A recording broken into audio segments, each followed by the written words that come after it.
Hey guys, just want to do a little video about Ramp DeFi.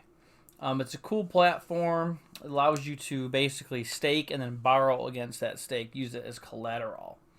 So it's cool. It's a little different. I think a lot of people have done a lot of staking and farming, but this is it's not a totally new concept, but this is actually a coin that the Crypto Lark did a video on, and he said, he thought it was something that was going to become popular and possibly go up in price. So, I checked it out and I figured I'd look at it. Now, he didn't do like a tutorial, so I just wanted to walk through it because, it took me a minute to kind of get my head wrapped around what it was doing. But it actually, I found it actually pretty simple once I got to use it. So, this is a page, Ramp DeFi. Total value locked. So RUSD. This is basically their stable coin that you borrow. It's supposed to be $1. It's 96 cents. So it's not perfectly pegged, but pretty close.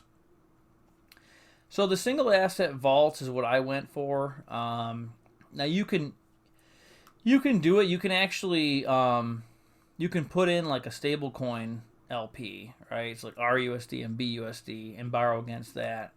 Which is kind of cool. But I just went for the single asset. I wanted some ramp. I was interested in the coin and having some. So I figured, hey, why not grab some and farm it and borrow against it. So you go to stake, and you see I have 987 ramp staked. I already did that, so you can see it's okay. I'm auto accruing ramp. Then step 2 is you mint your RUSD, which is your basically USD. And then what I did from here, and you could do whatever you want with it, but basically I went to Pancake Swap and just traded it for some cake. And I actually have that on Pancake Bunny. I'm just farming. So nothing, nothing crazy, but it's like double farming, So it's kind of cool. Okay, so so it says collateralization ratio 400%. So basically, for if I have $400 worth staked, I can borrow $100. Now, what you got to be careful of is, that's why people like to do it with stables because they don't have to worry about this. But I put in ramp. The price of ramp went down after this crash. So now my ratio was a lot lower than it was.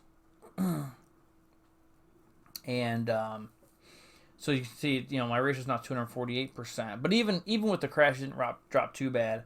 The liquidation ratio is 130%. So if what I borrowed drops down to basically a 1.13 ratio, or 130% of what I have staked, then I get liquidated. And that's really just to make sure that you pay it back, because if your stake becomes less valuable than what you borrowed, well, who's going to pay that back, right? It's like, oh, I have I give you a car worth $500 and I borrow $1,000. Well, am I ever going to pay that back? No, of course not. So anyway, now a 1-to-1 would be a true a true liquidation ratio. So obviously they're padding themselves a little bit.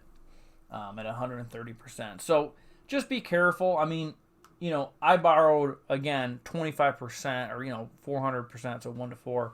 I only borrowed like $100 versus a $400 stake, and my stake value is still worth like more than double that. So I didn't go crazy and I didn't get liquidated, and it shows you like the price. So if ramp becomes worth like 12 cents a piece, then I'll get liquidated, which hope it doesn't, because it dropped down pretty low there after the crash. But yeah, so I minted that, and then here you can, I have to repay it basically if I want my stake back.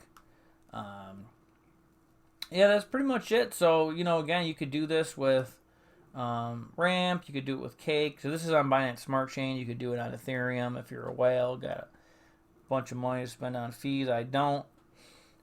Maybe one day.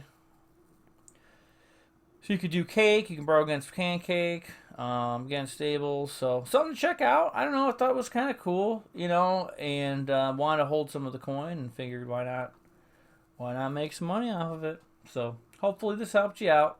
Have a good one.